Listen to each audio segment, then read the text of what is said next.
Alors je vous rappelle que nous sommes en direct du studio de Radio Biarritz. Vous pouvez nous appeler dès maintenant au 06 51 53 28 26. Et comme d'habitude, et depuis 3 semaines, m'écrire sur didierAstrologue@radiobiarritz.fr afin que je collectionne vos questions et que je vous réponde en direct.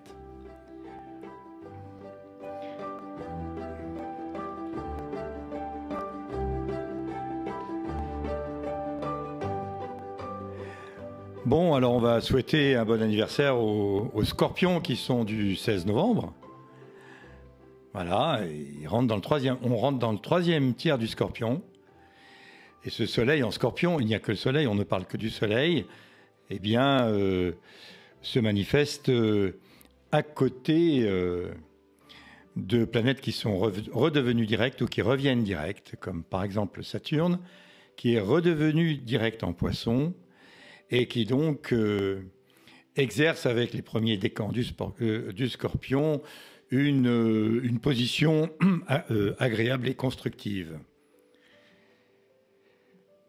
On ne va pas parler du Scorpion aujourd'hui, on va parler de ce que vous m'avez demandé au cours de cette semaine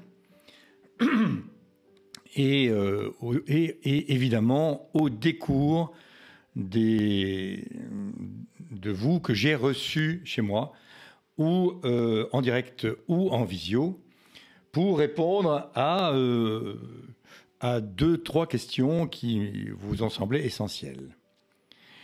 La première, on va parler de la famille. On va parler de la famille et du ressenti qu'une fratrie, que l'on analyse avec pour chacun des frères et sœurs le thème de naissance, le ressenti de chacun et chacune sur la famille qui est la même, puisque ce sont des frères et sœurs. Et vous allez voir que c'est assez étonnant. C'est assez étonnant. En clair, la maison qui gouverne la famille et les racines est appelée la maison 4. Je vous rappelle qu'il y a 12 maisons dans un thème astral et que les maisons dépendent de votre heure exacte de naissance. Donc, quand on regarde et qu'on nous interroge sur la famille, sur les racines et sur le toit de la maison d'où on vient, ainsi que sur la maison que l'on construit, on regarde plus particulièrement la maison 4. Et on regarde dans un premier temps si cette maison reçoit des planètes ou pas. Quand vous regardez un thème astral, il y a des maisons qui sont sans aspect, c'est-à-dire il n'y a pas de planète natale dans la maison. Alors vous allez me dire, c'est la première chose qu'on m'a demandé, mais quand je n'ai pas de planète dans mon thème astral de naissance dans la maison 4, est-ce que ça veut dire que la famille pour moi, ça ne sert à rien ou ça n'a aucune espèce d'importance? Ben, pas du tout. Pas du tout. Quand on regarde la maison 4, comme toutes les maisons, on va regarder la cuspide de la maison, c'est-à-dire d'où cette maison prend racine. On va imaginer par exemple que la maison 4 prend sa racine, c'est-à-dire le premier degré de la maison 4, dans le Scorpion. Par exemple, puisqu'on parle du Scorpion, eh ben voyons jusqu'au bout. Quand on a la maison 4 en Scorpion, le Scorpion étant gouverné par Mars et Pluton, Mars c'est l'action, Pluton c'est la transformation radicale, on est déjà dans une famille, même s'il n'y a pas de planète dans cette maison, on est dans une famille qui est puissante ou dont un des éléments familiaux, le père ou la mère, souvent très probablement le père, représente la puissance de la famille et sa construction. Ainsi, quand je fais votre thème de naissance, que ce soit pour un adulte ou pour un enfant, je regarde d'abord la maison 4 des racines pour savoir comment il ressent sa famille d'origine. Ça, c'est un premier point. On regarde donc la maison 4, dans quel signe cette maison 4, le début de la maison 4 se trouve. Le début de toute chose en astrologie s'appelle la cuspide, et donc on regarde la cuspide. Si la maison 4 commence en Scorpion, la famille aura une impression de puissance, mais aussi, comme ce Scorpion est gouverné par Mars et par Pluton, par un désir de maîtriser cette maison. Bien. Imaginons maintenant, deuxième aspect, que cette maison comporte des planètes. On va regarder laquelle. Et on va voir si c'est... D'abord, on va regarder les planètes lourdes. Les planètes lourdes, je vous rappelle que c'est Saturne, la structure, qui représente le Père, Neptune, la confusion ou la lumière, qui représente souvent la mer, ou qui représente en tout cas un élément de lumière dans la famille. On va regarder Uranus, qui est la surprise et les éléments inattendus. Et enfin, on va regarder Pluton, la radicalité, la construction et la destruction, la construction et la destruction d'une situation ou d'un élément physique. Et on va regarder qui occupe cette maison 4. Et c'est là où je souris, parce que, évidemment, vous allez imaginer que vous ayez une fratrie de 4 enfants. Vous allez me dire, ben, normalement, ils ont toutes la même maison 4. Eh bien, pas du tout. Évidemment, pas du tout. Ça serait trop simple.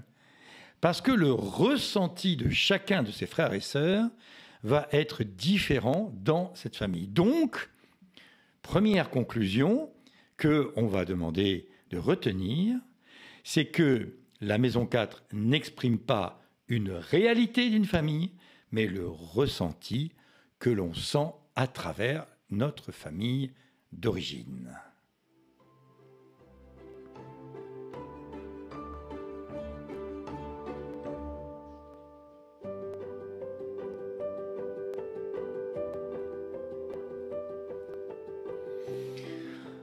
Alors, en attendant que mon chef opérateur nous cherche une belle, jolie petite musique pour agrémenter cette heure avec vous, je vais continuer.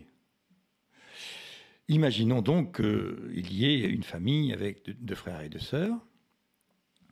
On va être plus simple. On va prendre une famille où on est deux, où il y a deux frères et sœurs. Par exemple, 2 sœurs. Et ces 2 sœurs, on va regarder leur thème astral. On va s'appesantir sur la maison 4 de leur thème. On va regarder s'il y a quelque chose dans leur thème ou pas qui est aspecté, et s'il y a une planète dans cette maison 4.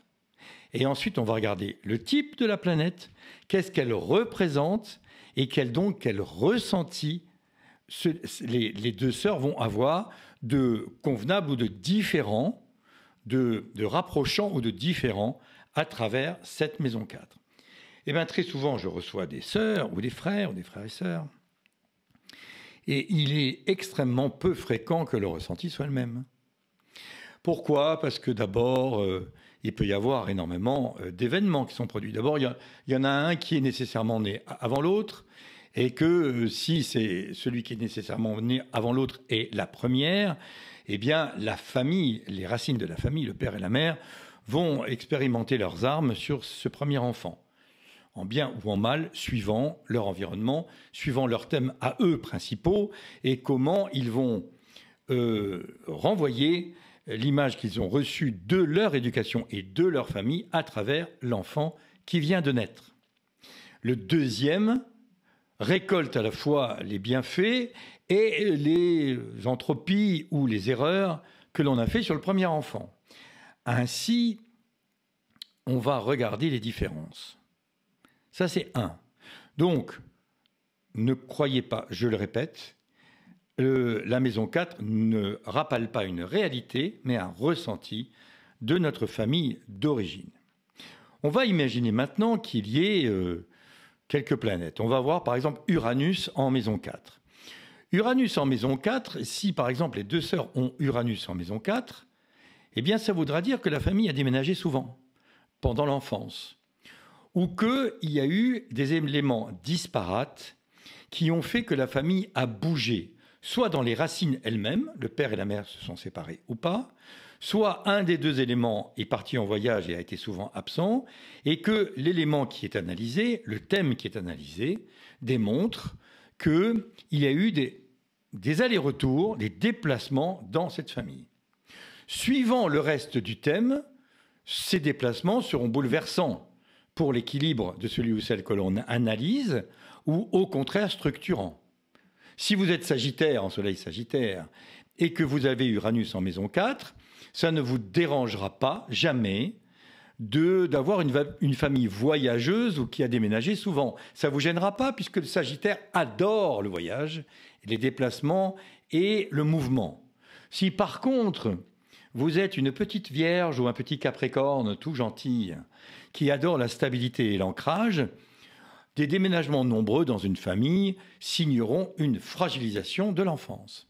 Donc vous voyez que rien qu'en regardant une maison, ce qu'il y a dedans et la définition ou la symbolique de la planète qui apparaît, on dénote déjà l'ambiance que chacune ou chacun va ressentir dans cette maison, n'est-ce pas Patrick ? Tout à fait. Bonjour les auditeurs et bienvenue sur l'antenne de Radio Biarritz à écouter en direct Didier, dit l'astrologue, Didier astrologue. Voilà. Et alors, oui. Aujourd'hui, oui. Didier, si tu le permets, on va sortir un peu de notre Diego, de notre playlist Diego local. On va s'écouter du local aussi. Là, ça sera Canary Kitchen. J'essaie de trouver des petites choses qui sont en rapport avec les planètes. Là, il y en a une quand même qui chauffe pas mal. Bon, pas en ce moment, mais c'est le soleil. Donc, Canary Kitchen a fait une petite chanson sympa qui s'appelle Le Soleil. Et on va se l'écouter maintenant, ça te dit ? Allez, on y va. Roule, Patrick. Il essaye. Hein. Ah oui, c'est la machine. C'est la machine infernale. Allez, vas-y. Et voilà. Joyeux, on prend les deux. Car le soleil, c'est l'étincelle qu'il y a dans tes yeux. Nous, on aime le soleil, quand il pleut, on est joyeux, on prend les deux. Car le soleil, c'est l'étincelle qu'il y a dans tes yeux. J'ai choisi la vie sur terre. Si tu me séduis, ce n'est pas pour me déplaire, mais surtout reste bien ouvert. Je dis stop aux machos racistes, aux pollueurs. Je sens que je perds ma bonne humeur. Nous on aime le soleil, quand il pleut, on est joyeux, on prend les deux. Car le soleil, c'est l'étincelle qu'il y a dans tes yeux. Nous on aime le soleil, quand il pleut, on est joyeux, on prend les deux. Car le soleil, c'est l'étincelle qu'il y a dans tes yeux. Pourquoi des conflits? Je vous assure qu'il y a mieux à faire. Juste s'aimer, être solidaire. Le temps s'accélère, j'arrête de regarder l'heure. Je sens que je perds ma bonne humeur. Nous on aime le soleil, quand il pleut, on est joyeux, on prend les deux. Car le soleil, c'est l'étincelle qu'il y a dans tes yeux.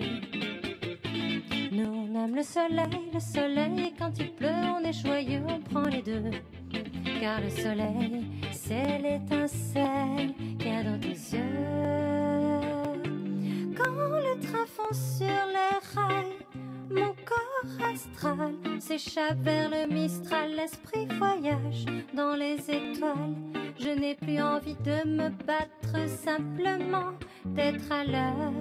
Je sens que je perds ma bonne humeur, ma bonne humeur, ma bonne humeur, ma bonne humeur, ma bonne humeur, ma bonne humeur. Eh bien, on va remercier Canary Kitchen qui nous a parlé du soleil. Eh bien, puisqu'il nous a parlé du soleil, on va savoir qu'est-ce que le soleil vient faire dans cette maison 4, dans un thème astral de naissance.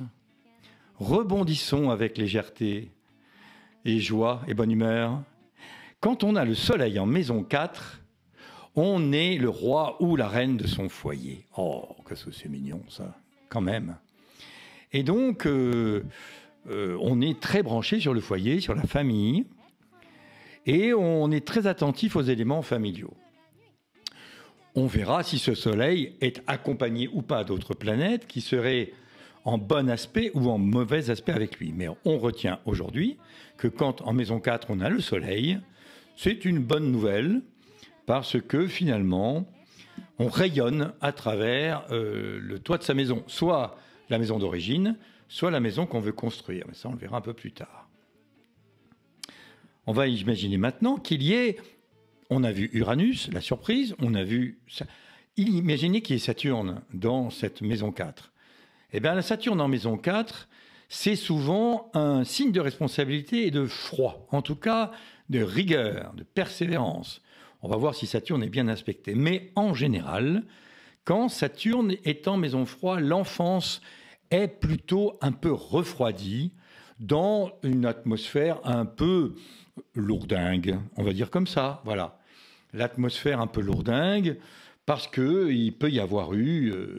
alors surtout si Saturne est en maison 4 et en Scorpion, alors là, ça signe souvent des débuts d'enfance compliqués, souvent des deuils dans la famille quand l'individu qui est analysé dans son thème astral arrive dans la famille. Il y a souvent une séparation, un deuil ou une mauvaise surprise en tout cas. Et donc ça va marquer l'enfance d'un thème astral. Saturne, maison 4, Scorpion par exemple, c'est pas très facile, voilà, franchement. Ensuite, on va regarder d'autres planètes. Par exemple, Neptune en maison 4. Neptune, c'est quelqu'un qui est d'une spiritualité très importante dans sa maison. Elle peut d'ailleurs exercer dans sa maison d'origine des activités de médecine alternative comme la pleine conscience. Très souvent, quand on a le Soleil et Neptune accolés l'un à l'autre dans la maison 4, eh bien, on a affaire à des gens qui sont à la fois, qui adorent leur maison, qui se ressourcent dedans, mais qui travaillent aussi dedans dans une atmosphère de spiritualité. Voilà, vous voyez, donc déjà on sait. Alors imaginons qu'on ait ce thème à analyser pour un enfant et qu'on voit le Soleil en maison 4 à côté de Neptune, on saura que cet enfant sera assez vite branché sur la pleine conscience et sur... tout plein de choses qui sont indicibles ou invisibles pour d'autres. Après, il y a d'autres petits signaux très sympathiques dans cette maison 4.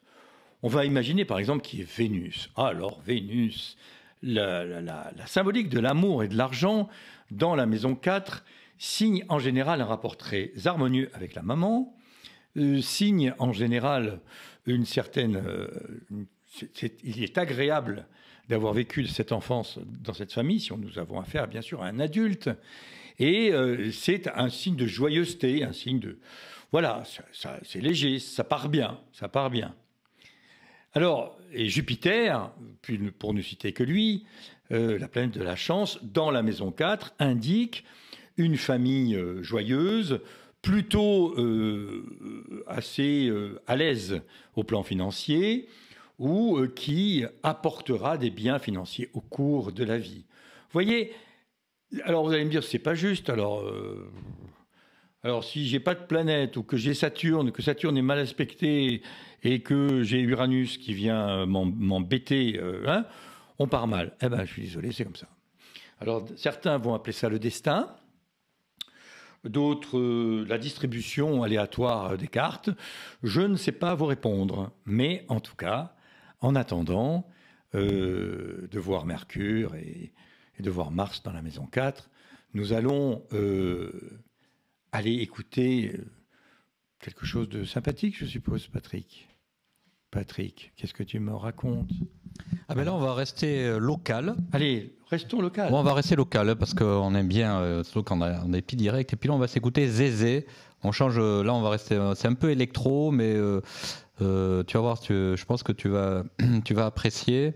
Alors, on va s'écouter quelque chose, tiens, que j'aime bien. Puis, comme ça, on va faire un petit clin d'œil à nos amis arméniens. Tu vois, je sais pas si tu vois, mais bon, vous inquiétez pas, c'est gay, c'est du Zézé. Pour les biarros doivent connaître. Alors, je cherche là tout de suite. Ah ouais, non, attends, on n'est pas, c'est pas DJ. Non mais, non mais qu'est-ce que vous croyez? Non mais vous croyez que ça se fait comme ça, vous là? La radio, non mais c'est pas possible. Hein. Ça se fait pas comme ça. Mais non. Alors il est où? En ce moment, il cherche son doigt qui cherche la ligne. Je l'ai perdu. Il est perdu. J'ai perdu le... Attends, mais on va le trouver.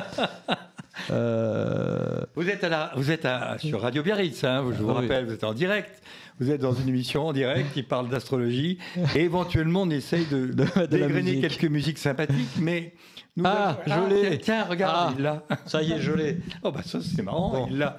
Alors je dédicace ça à mes amis arméniens. À l'association Agour Arménie, ils aiment bien, tu vois, mais c'est sympa. Allez, vas-y, roule. Ah, quand même. Ah, je suis rassuré. Tu peux. Ouf, je transpirais déjà. Allez, c'est parti.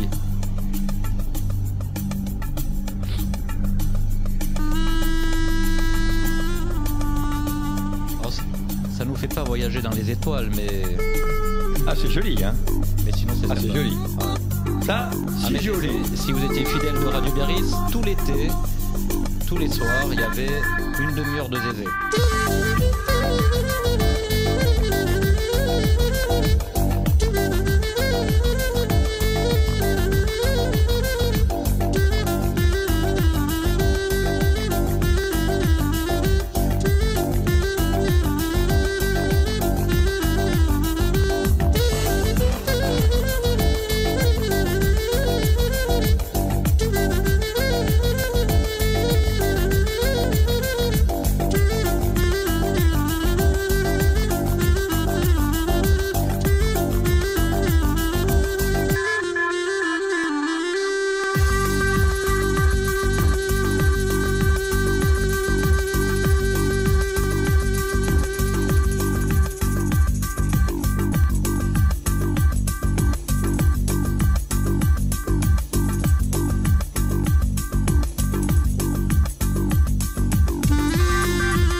Zézé, c'est beau, hein. Patrick, Zézé, c'est beau.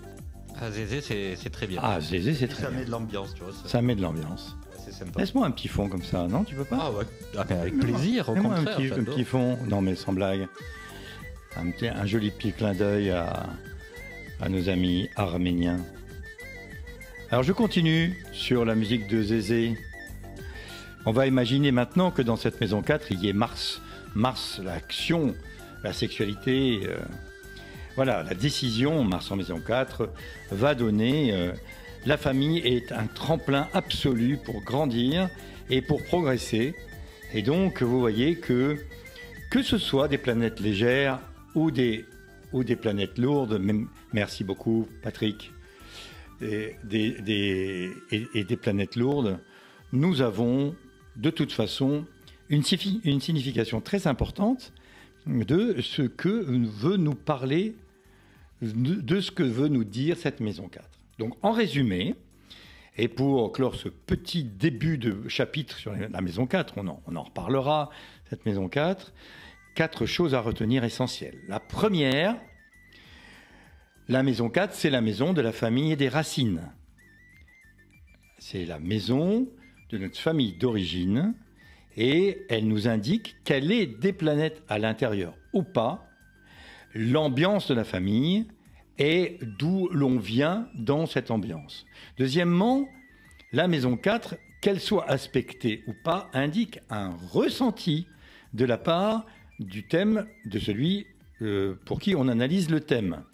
Les ressentis peuvent être extrêmement différents dans une même fratrie, attendu que, quand on va faire les thèmes de deux frères, ou de deux sœurs, ou de deux frères et sœurs différentes, on va voir que cette maison 4 n'est pas du tout aspectée comme l'un comme l'autre. Alors, il se peut évidemment, à l'inverse, qu'elle soit exactement la même. Dans ce cas-là, il y a une vraie harmonie dans cette famille, ressentie par l'ensemble des éléments du couple. Et quand on regarde le père, la mère et les enfants, et il m'est arrivé de faire des thèmes sur 2 générations, eh bien on voit la même harmonie d'une famille tranquille, qui progresse ensemble, qui sait dialoguer, qui est plutôt joyeuse, qui se ressource dès lors qu'il y a un regroupement. Vous voyez, cette maison 4 parle d'elle-même. Voilà, donc si vous avez fait votre thème ou si vous allez le faire, regardez cette maison 4, elle vous parlera de d'où nous venons. Eh oui. Et voilà, et voilà, et voilà, et voilà. Et donc, petit Patrick, je lui fais un croche-pied, là, vous voyez, je lui fais un croche-pied. Il s'est dit, mais qu'est-ce qu'il me fait en pleine fin de musique? Ah non, là, il y a quelque chose qui s'annonce. Et c'est qui donc, Patrick? Ah ben, comme t'aimes Zézé, on remet du Zézé. Ah ben alors, remettons Zézé. Son album numéro 2. Et, voilà, il y en a 4 albums, ils sont magnifiques. Je vais pouvoir répondre à vos questions. Il va nous faire voyager. Après le voyage avec Zézé.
Alors mes chers amis, je vais maintenant répondre aux questions qu'on m'a posées pendant cette semaine et aux interrogations que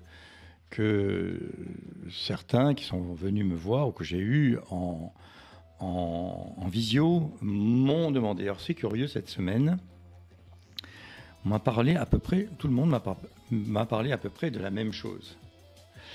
Donc je vais vous dire et répondre à travers ce que l'on m'a demandé. On m'a demandé d'abord quelles sont les maisons les plus importantes dans un thème.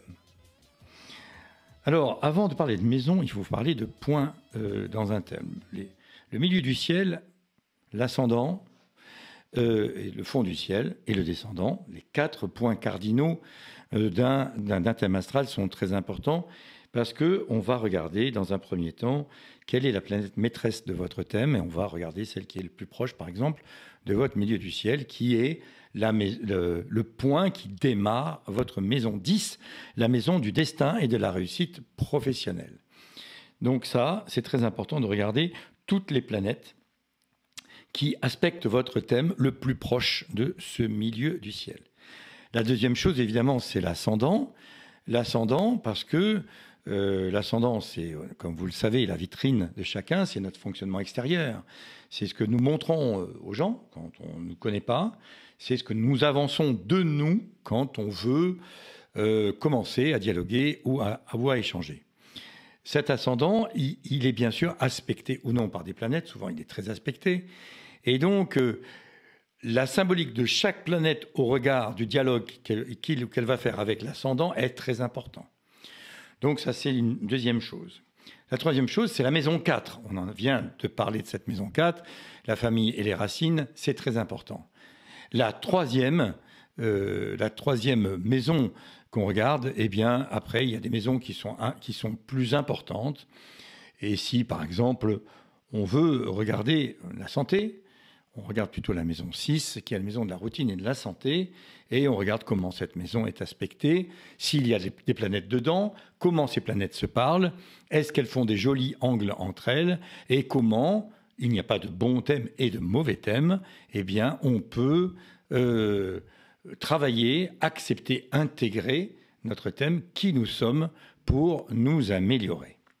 Voilà. Donc, quand Pierre me demande, j'ai une maison 6 qui est très aspectée, donc il y a beaucoup de planètes dans sa maison 6, est-ce que ça veut dire que j'ai une santé fragile? Ben, pas du tout. Hein. Il faut savoir qu'est-ce qu'il y a dans cette maison à la naissance, comment ces planètes parlent aux autres maisons, comment elles parlent aux autres planètes, et quelle est la tendance du thème au regard de votre fonctionnement. Si vous avez des planètes fortes, un soleil puissant, un ascendant affirmé et une lune émotionnelle bien stable, tout ce qui vous arrivera dans la maison 6 aura un peu moins d'importance parce que vous saurez de toute façon avoir un certain regard un peu éloigné, un peu distant de ce qui peut vous arriver au plan anxiété. Plus vous avez un thème émotionnel, plus on regardera la maison 6 pour savoir si ces émotions vont vous jouer des tours au cours de votre vie. Voilà. Enfin, je saute sur une question de Cécilia qui m'a demandé est-ce que il est inscrit dans un thème que nous avons des soucis de santé irrémédiablement dans un thème. La réponse est évidemment pas du tout. Hein. Ce sont des tendances, ce sont des fragilités ou des forces qui sont dévoilées dans un thème. Il faut être très relatif et surtout apprendre à composer avec les éléments contradictoires d'un thème. Donc, de grâce, s'il vous plaît, quand vous faites faire un thème astral, assurez-vous, auprès de la Fédération des astrologues francophones par exemple, que vous avez affaire à des astrologues confirmés. Voilà, et je regarde en même temps Patrick, parce qu'il regarde, si vous ne le voyez pas, moi je le vois, parce que il se cache derrière les films, mais il regarde attentivement son écran en se demandant bien ce qu'il va me proposer. Et alors, la réponse est... Eh bien, on va rester local avec Daniel et Jean-Marc. Alors, ça, ils sont du Rhône, alors on ne va pas voyager très très loin. Par contre, leur musique nous parle en fait de personnes qui sont revenues au Pays Basque, et notamment les Basques qui sont partis aux États-Unis et qui sont revenus en France à l'époque où c'était l'Eldorado, et on appelle les Americanos, tu vois. Et donc. Et alors, on va s'écouter une chanson qui s'appelle Americano. Je vous rappelle que pendant que vous écoutez la musique, vous n'osez pas, parce que ça ne doit pas être facile hein, d'appeler une radio. Non. Mais 06 51 53 28 26, on est prêt à vous entendre, à vous écouter et à répondre à toutes vos questions. Profitez-en, parce que pour l'instant, ça ne se bouscule pas trop. Mais profitez-en, ça va pas durer. On m'écrit, mais on ne m'appelle pas. C'est pas facile. On n'ose pas, mais c'est pas facile. Ça viendra tranquille. Allez, lançons-nous. Allez, on va parler d'Americano. Allez. On the Rocks, bien sûr. C'est cool, mais j'adore. Il y a une petite musique bien stridente, c'est rock. C'est pop, je sais pas comment ils appellent ça. Les gâteaux basques au four. Ori pintatua Enrico Paretetan.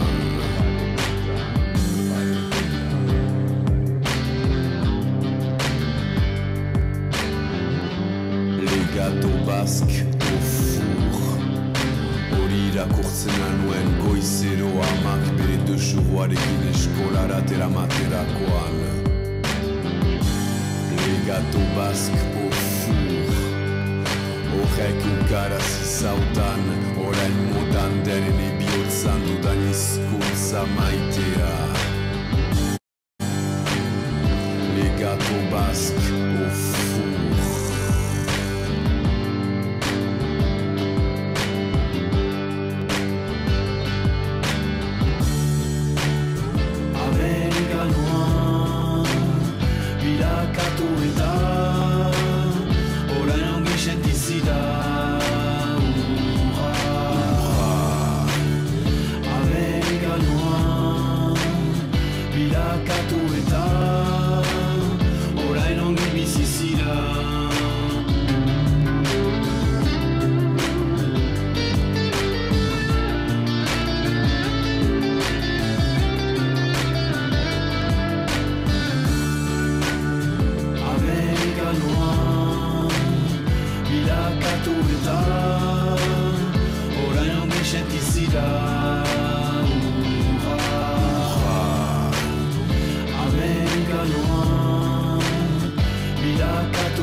Alors, je vais continuer cette émission en direct. Je vous rappelle que nous sommes sur Radio Biarritz en direct depuis 17h, que vous pouvez nous appeler au 06 51 53 28 26, alléluia, et que vous pouvez m'écrire évidemment toute la semaine pour que je puisse relayer vos questions en direct.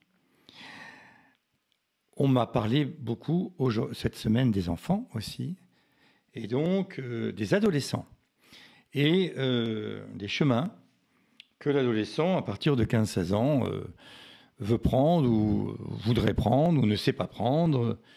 Cette classe de seconde et de première où il y a beaucoup de jeunes qui ne savent pas, et c'est normal, comment s'orienter. Alors, vous avez la méthode classique que moi j'ai mis en place pour les enfants, pour mes enfants. Je les ai fait évaluer et par des techniques pour savoir pourquoi ils étaient fondamentalement faits et comment les orienter, en tout cas leur ouvrir tout le champ et tout le champ exploratoire. Vous avez aussi la méthode astrologique, donc faire un thème pour un adolescent, et je reçois bien sûr des adolescents de moins de 18 ans avec leur père ou leur mère ou les deux, à la demande de l'adolescent évidemment.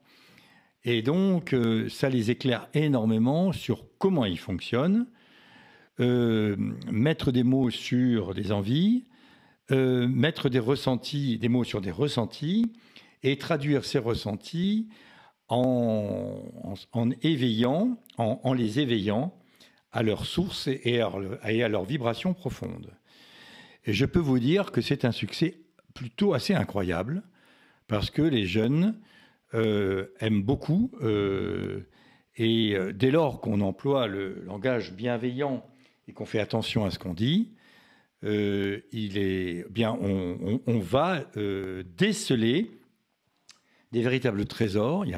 Tous les thèmes ont des trésors qui peuvent les révéler à eux-mêmes pour envisager de réfléchir juste sur leur avenir avec un éclairage nouveau. Donc, n'hésitez pas à, évidemment, à en discuter avec les jeunes. Moi, j'en discute beaucoup avec eux.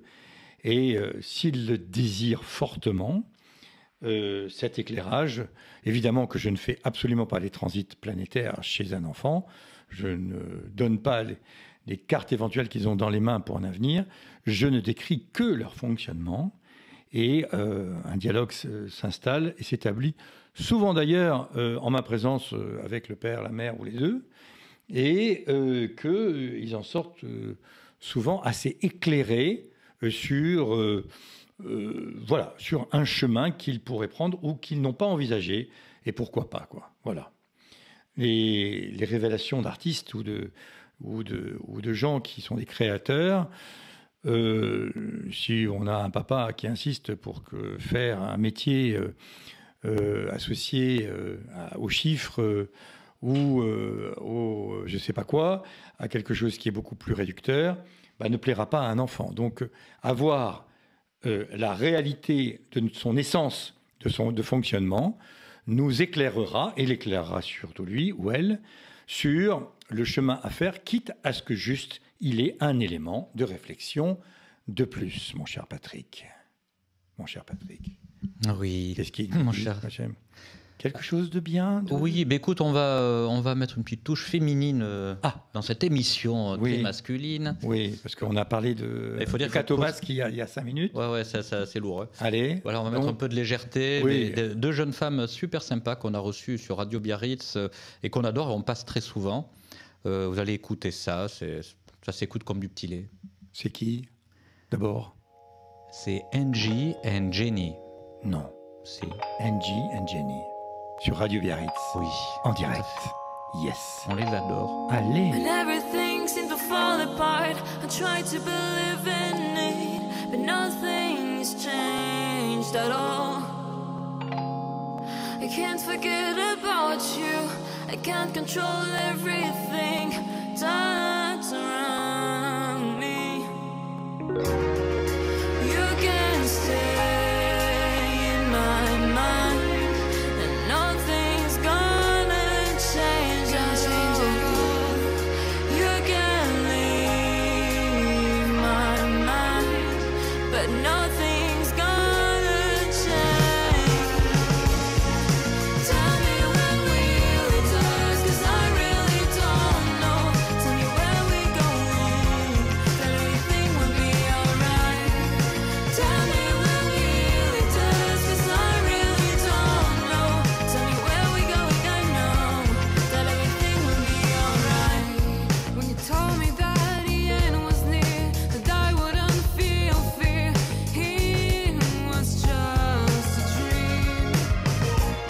When I thought that I could trust you, when no one would, I knew that I was wrong. You can stay in my heart, but nothing's gonna change at all. You can leave my heart, but nothing's gonna change. Tell me when will it does, 'cause I really don't know. Tell me where we going, that everything will be alright. Tell me when will it does, 'cause I really don't know. Tell me where we going, I know that everything will be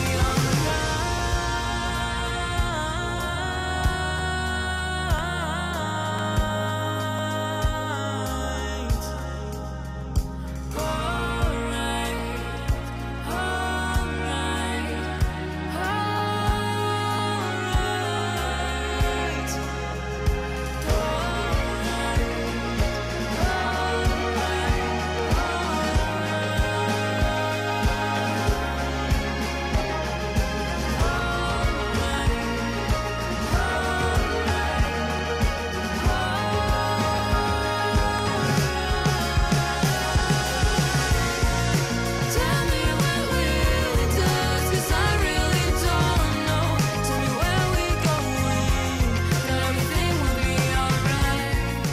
Tell me when Angie and Jenny. Voilà des merveilles, hein. Franchement. Tu m'en resserres quand tu veux, Patrick. Ah ben, avec plaisir. Hein, Non, ici. franchement, parce que ça c'est vraiment. Et puis, très joli. je vous mettrai en contact. De toute façon, elles sont joignables via leur réseau Instagram et tutti, quanti. Non, mais qu'elles viennent. Parce que, voilà. participent. Enfin, bon, Elles franchement. ont fait quelques dates, même beaucoup de dates cet été. Bon. Comme ça. Et comment on connaît les dates de toutes ces. Ah ben, il faut toutes se ces merveilles brancher. Il faut se brancher sur leurs réseaux sociaux, en fait. D'accord. Donc, d'accord. sur Instagram, et mettre voilà, je serai à tel endroit. Voilà une bonne idée pour Radio Biarritz d'être un vecteur, n'est-ce pas Ouais, tout à fait. Bon, Oui, ça serait pas mal. Ça. on y est, mais Ah, ouais. on y est. Mais on n'a pas autant de dates que Jenny. oui. Jenny, on n'est pas aussi célèbre. Tu comprends, ma petite. Allez, revenons. Mais grâce à toi, on aura plein de dates. Déjà, n'oubliez pas, tous les jeudis, Ah en oui. direct, à 17h. Ah oui, déjà. Didier Alors, astrologue. non, mais bon, jeudi 17h, c'est facile. Didier astrologue, c'est facile. Oui. Bon, Radio Biarritz, c'est très facile. C'est très facile Et aussi. c'est tellement bien. Hein. Oui, c'est vrai, on est Bon, bien. On est- alors voilà. Alors, on arrive, on touche à la fin de cette émission, tranquille, en astrologie. Et je vais terminer par un sujet sur les transits planétaires. Alors, je vous rappelle qu'il n'y a pas de déterminisme en astrologie. Qu'est-ce que veut dire cette phrase curieuse ? Eh bien, encore une fois, que l'astrologie est un art qui propose un environnement à un instant donné et qui correspond à des angles mathématiques que font les planètes d'aujourd'hui avec vos positions planétaires de naissance et détermine ainsi les transits de l'année, en tout cas du moment, depuis quelques semaines ou mois et pendant quelques semaines ou mois, des cartes que vous auriez dans les mains à charge pour vous en regard de votre fonctionnement. Si vous voulez bien les jouer ou pas, parce que vous avez intégré votre fonctionnement et vous connaissez mieux, grâce à votre thème astral de naissance, vos limites et vos moyens. Donc, je fais toujours ça. Les transits astrologiques, c'est en général le deuxième round de notre entretien quand on fait le thème astral.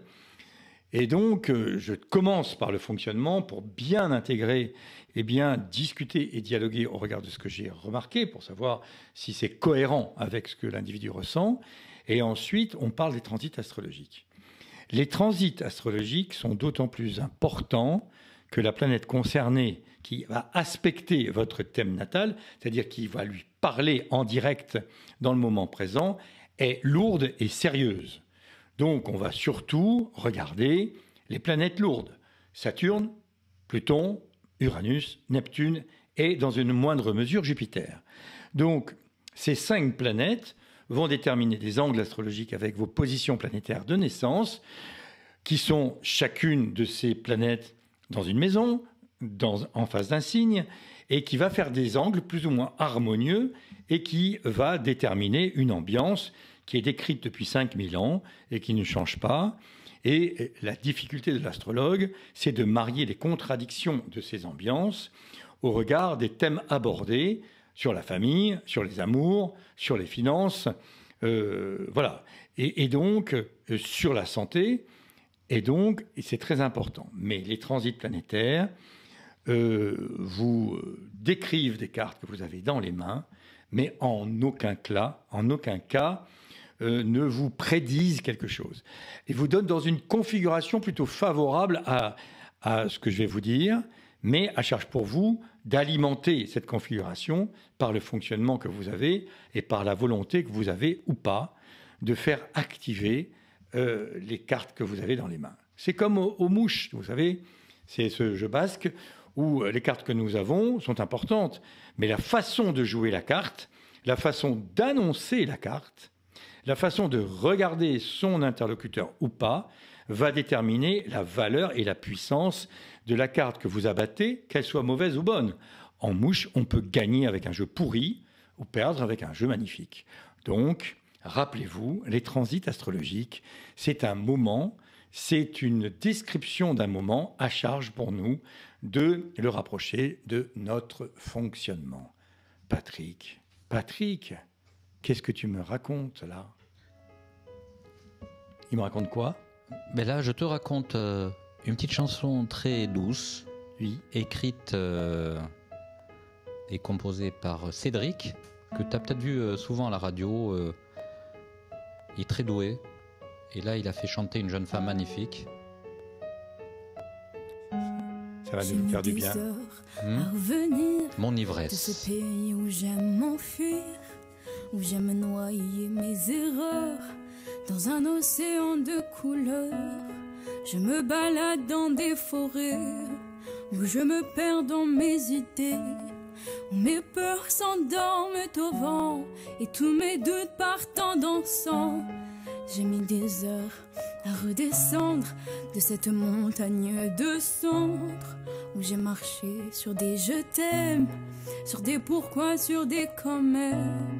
J'ai traversé une vallée d'où les souvenirs remontaient comme un brouillard, une vapeur. Les souvenirs jamais ne meurent. Mon ivresse, ma tendresse, ma faiblesse, tu me libères de ma tristesse. Je ne sens plus ce temps qui blesse, ni tous ces rêves qui s'assèchent. Mon ivresse, ma tendresse, ma faiblesse, tu es douce comme une caresse. Je ne sens plus ce temps qui presse et qui m'éloigne de ma jeunesse. J'ai mis des heures à ressortir de ce royaume, de cet empire peuplé de fous rires et de peine. Sans elle, sans foi, tu es ma reine. J'ai vu des rivières de tourments, d'une eau plus rouge que le sang, s'éclaircir le temps d'une nuit à force de gouttes de pluie. J'ai mis des heures à retenir cette voix qui savait me dire que s'évader loin du futur n'est pas.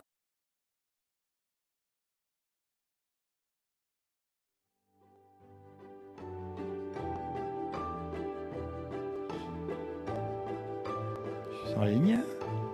Alors vous avez vu, on a coupé le sifflet. J'ai rattrapé le coup avec le jingle de Didier, qui est quand même formidable.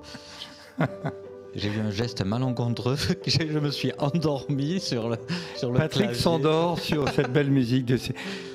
Tu me dis c'est Cédric qui écrit, mais qui c'est qui chante? Alors malheureusement, je me rappelle plus. Ah non, mais ça c'est pas bien ça. Ouais, je l'ai pas noté. En fait, j'ai noté Cédric, auteur-compositeur. Il en écrit des magnifiques. Là, il m'en a envoyé plein. Il écrit tout le temps. Et on le voit souvent. On se renseignera quand même parce que c'est important.